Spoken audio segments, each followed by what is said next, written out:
జై శ్రీరామ్. శ్రీమాత్రే నమః. శ్రీ గురుభ్యో నమః. నిజ జ్యేష్ఠ మాసంలో కృష్ణపక్షం యొక్క ఫలితాలు 2026 సంవత్సరం నిజ జ్యేష్ఠ మాసం కృష్ణపక్షం యొక్క ఫలితాలు ద్వాదశ రాశుల వాళ్ళకి, ద్వాదశ లగ్నాల వాళ్ళకి. నిజ జ్యేష్ఠ మాసంలో కృష్ణపక్షము 29వ తారీఖు జూన్ 29 నుంచి జూలై 13వ తారీఖు వరకు ఉంటుంది. ఈ కృష్ణపక్షంలో ద్వాదశ రాశుల వాళ్ళకి, ద్వాదశ లగ్నాల వాళ్ళకి ఎలాంటి ఫలితాలని అందుకోబోతున్నారు? ఫలితాలని చెప్పడానికి ముందుగా ఫలితాన్ని ప్రసాదించే గ్రహ దేవతలు ఏ ఏ రాశుల్లో స్థితులై ఉన్నారో ప్రథమంగా మనం పరిశీలిద్దాము. మంగళ సంచారం వృషభ రాశిలో, అలాగే మిథున రాశిలో రవి యొక్క సంచారము, బుధ భగవానుడు ఈ మాసంలో ఈ పక్షంలో వక్రగతిలోకి ఆయన వెళ్తున్నాడు కాబట్టి ఆయన సంచారము ఉభయ రాశుల్లో ఉంటుంది. కర్కాటక రాశి, మిథున రాశిలో ఉంటుంది. కర్కాటక రాశిలో గురు శుక్రుల సంచారము. శుక్రాచార్యుల వారు ఈ పక్షంలో 5వ తారీఖు నుంచి కర్కాటక రాశి నుంచి సింహరాశిలోకి ఆయన పయనాన్ని సాగిస్తారు. కేతుదేవుడు సింహరాశిలో స్థితిలో ఉన్నారు. అలాగే రాహుదేవుడు కుంభరాశి యొక్క స్థితి, శనేశ్వరుడు మీన రాశిలో స్థితిలో ఉన్నారు. ఇవి ఈ పక్షంలో ఉన్న గోచార గ్రహ స్థితులు. ఈ పక్షంలో ఉన్న ఈ గోచార గ్రహ స్థితులను అనుసరించి ఈ కృష్ణపక్షంలో నిజ జ్యేష్ఠ మాసంలో ఉన్న ఈ కృష్ణపక్షంలో ద్వాదశ రాశుల వాళ్ళకి, ద్వాదశ లగ్నాల వాళ్ళకి ఎలాంటి ఫలితాలు ఉంటాయో మనం పరిశీలిద్దాం.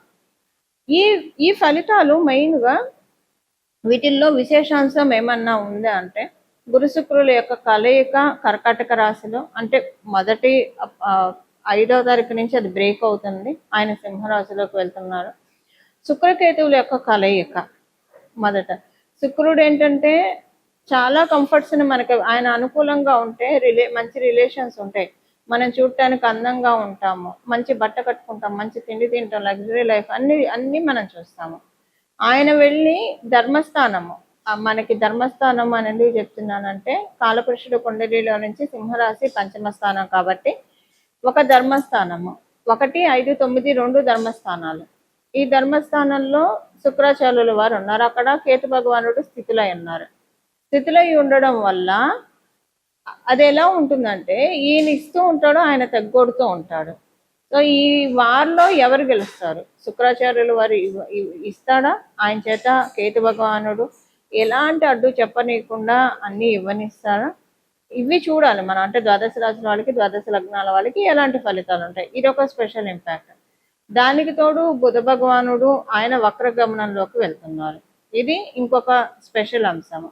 అన్నీ ఏది ఎలా ఉన్నా సరే ఓవరాల్గా మనం చూసుకుంటే, ఓవరాల్గా చూస్తే ఈ పక్షంలో ద్వాదశ రాశుల వాళ్ళకి, ద్వాదశ లగ్నాల వాళ్ళకి అందరికీ 27 నక్షత్రాల వాళ్ళకి, వీళ్ళు వాళ్ళని కాకుండా ప్రతి ఒక్కళ్ళకి గురువు యొక్క బలం ఉండడం, గురువు యొక్క కృప విశేషంగా ఉండడము ఇది ఒక మేజర్ పాయింట్. అందరికీ కూడా ఒక కీ పాయింట్ అనుకోండి. దీనివల్ల మిగతా గ్రహస్థితులు ఎలాగున్నా కూడా వాటి వల్ల ఎక్కువగా ఇబ్బంది ఉండదు.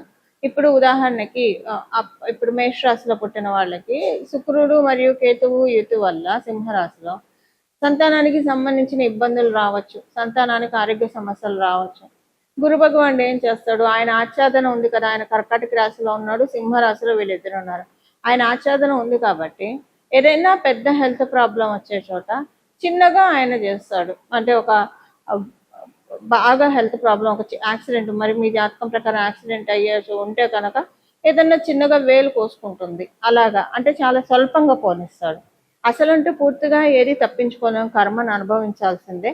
అలా ఒక్కొక్క రాశి వాళ్ళకి ఒక్కొక్కటి, వీళ్ళు శుక్రకేతువుల యుతి ఒక్కొక్క ప్రాబ్లమ్ని క్రియేట్ చేస్తూ ఉంటే మీ రాశి మీ లగ్నం ప్రకారం దాన్ని గురు భగవానుడు ఇంటెన్సిటీ తగ్గిస్తాడు. ఇప్పుడు బుధ భగవానుడు కూడా వక్రగమనంలో వెళ్తున్నాడు ఈ పక్షంలో. అది కొన్ని రాశుల వాళ్ళకి మంచిది, చాలా మంచిది.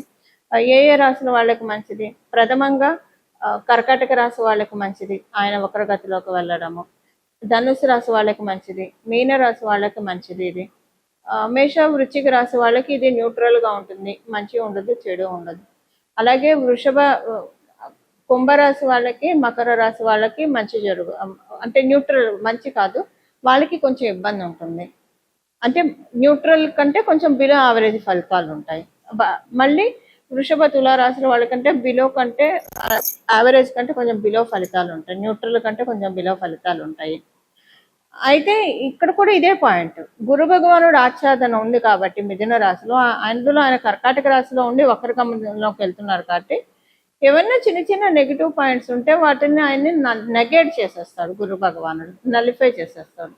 అది ఇప్పుడు గురు భగవానుడు సమక్షంలో ఉండడం వల్ల సేఫ్ గార్డింగ్ అనేది చాలా హైగా ఉంది ద్వాదశ రాశి వాళ్ళకి, ద్వాదశ లగ్నాల వాళ్ళకి. మరి ఇంకెందుకు ఆలస్యం, మీ రాశి వాళ్ళకి, మీ లగ్నం వాళ్ళకి ఎలాంటి ఫలితాల నుంచి ఆయన కాపాడబోతున్నారు, అసలు ఏం మంచి రిజల్ట్స్ కూడా రాబోతున్నాయి, ఇవన్నీ మనం ఒకసారి చూద్దాము. వృశ్చిక రాశి, వృశ్చిక లగ్నాల్లో పుట్టిన వాళ్ళకి, ఈ వృశ్చిక రాశిలో పుట్టిన వాళ్ళకి, వృశ్చిక లగ్నంలో పుట్టిన వాళ్ళకి ఇప్పుడు మీరు ఆరోగ్యం పట్ల కొంచెం జాగ్రత్త వహించండి. ఆరోగ్య సమస్యలు తలెత్తడానికి అవకాశం ఉంది. మానసికంగా కావచ్చు, శారీరకంగా కావచ్చు, ఆరోగ్య సమస్యలు కొంత తలెత్తుతాయి. బట్ మనం తెలుసుకున్నట్టు గురుబలం బాగా ఉండడం వల్ల ఎక్కువ కాదు, కొంచెంలో పోతాయి ఆరోగ్య సమస్యలు. ఎంతో రావాల్సింది ఇంతలో పోయిందని అయితే మీకు అర్థమవుతుంది, అంత తేలిగ్గా కూడా పోతుంది. వృత్తిపరంగా కొంచెం జాగ్రత్తగా ఉండండి, ఎవరిని నమ్మకండి. కొంచెం మీరు ఉద్యోగస్తులైనా వ్యాపారస్తులైనా మీరు ఏవేవైతే నిర్ణయాలు తీసుకుంటారో అవి అందరితో ఎక్కువ షేర్ చేయకండి. ఈ పక్షం వరకు మీ ఆలోచనలు అసలు మీరు ఎవరితో షేర్ చేయకండి, మీలోనే ఉంచుకోండి. దాన్ని ఇంప్లిమెంట్ చేయండి. మీరు షేర్ చేస్తే మీకు అర్థమవుతూ ఉంటుంది, అవన్నీ వెనక్కి వెళ్ళిపోతూ ఉంటాయి. ఒకటి, షేర్ చేసినందుకు అవతల వాళ్ళు పుల్లలు పెట్టన్నా వెనక్కి లాగెట్టి చేస్తారు, లేదా అది ఏదో కారణాల రీత్యా జరుగుతుంది. జాగ్రత్తగా ఉండండి. ఆడవాళ్ళ వల్ల మీరు ఆడవాళ్ళైనా మగవాళ్ళైనా ఆడవాళ్ళ వల్ల కొంత మీకు ఇబ్బందులు, చిక్కులు తలెత్తే ఛాన్స్ ఉంది. అందువల్ల మీరు అమ్మవారి ఆరాధన ఎక్కువగా చేసి దైవ బలాన్ని పెంపొందించుకోండి. తద్వారా ఏంటంటే ఎక్కువగా చూడకుండా చాలా తక్కువలో పోగొట్టుకోవడానికి అవకాశం ఉంటుంది. ఈ పక్షము పూర్తిగా అనుకూలంగా లేదు వృశ్చిక రాశి, వృశ్చిక లగ్నంలో పుట్టిన వాళ్ళకి. అందువల్ల దైవ బలాన్ని పెంపొందించుకోవడం మంచిది. సెకండ్ థింగ్ ఏంటంటే ఖర్చులు కూడా కొంచెం అదుపు తప్పుతాయి. ఇది ఈ పక్షంలో వృశ్చిక రాశి, వృశ్చిక లగ్నంలో పుట్టిన వాళ్ళ ఫలితాలు. ఈ పక్షంలో నేను ఆల్రెడీ మీకు మొదట్లోనే చెప్పాను, గురుబలం చాలా అధికంగా ఉంది కాబట్టి అమ్మవారిని గురుమూర్తి రూపంలో ఆరాధించాలి. అంటే ఎలా ఆరాధిస్తారు?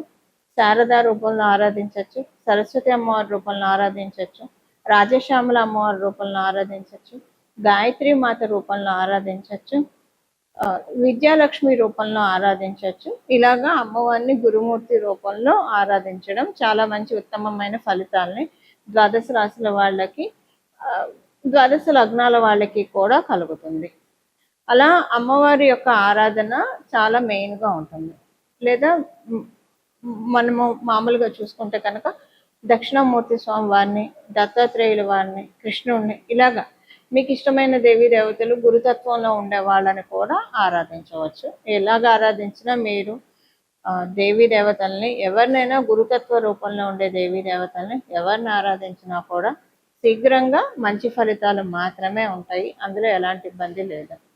ఇలా మీకు ఇష్టమైనది, ఇప్పుడు ఇంకా దీంట్లో నేను ఇదే ఆరాధించండి అని చెప్పను, మీకు ఇష్టమైన దేవత ఆరాధన చేసుకుంటే ప్రతిరోజు కూడా మీకు వీలుంటే తల్లిదండ్రుల ఆశీస్సులు తీసుకోండి. తల్లిదండ్రులు ప్రథమ గురువులు కాబట్టి వారి ఆశీస్సులు తీసుకోవడం చాలా సత్ఫలితాలను వస్తాయి. ఉదాహరణకి మీ తల్లిదండ్రులు మీరు విదేశాల్లో ఉన్నారు, లేదా మీరు ఉద్యోగ రీత్యా, వ్యాపార రీత్యా వేరే ప్రదేశంలో ఉన్నారు, మీ తల్లిదండ్రులు మీకు అందుబాటులో లేరు. అప్పుడు లక్ష్మీనారాయణలకి, శివపార్వతులకి దండం పెట్టండి. వాళ్ళే ఆది దంపతులు కదా శివపార్వతులు, లక్ష్మీనారాయణ. వాళ్ళే మనందరికీ జగత పితరో వందే పార్వతీ పరమేశ్వరు అని చెప్తాం. వాళ్ళే మనందరికీ తల్లిదండ్రులు. వాళ్ళ పాదాలకి ప్రణామం చేయండి. కుదిరితే కనుక దేవీ దేవతల గుళ్ళ చుట్టూ ప్రదక్షిణాలు చేయండి. ఎన్ని ప్రదక్షిణాలు వీలైతే అన్ని ప్రదక్షిణాలు చేయండి. ఇలా ఇవన్నీ చేస్తే కనుక ఈ పక్షం అంతా కూడా దైవ బలాన్ని ఇంకా క్రోడీకరించుకోవడానికి చక్కటి సదావకాశం గోచార రీత్యా మనందరికీ కూడా కలుగుతాయి. ఇలా మనందరం కూడా గురువు యొక్క కృపని పొందాలని చెప్పి, గురువు యొక్క కృపతోటి మన జీవితాన్ని ఆనందమయం చేసుకోవాలని మనస్ఫూర్తిగా మనందరి తరఫున గురుమూర్తిని ప్రార్థిస్తూ మంగళం. నమో భగవతే వాసుదేవాయ.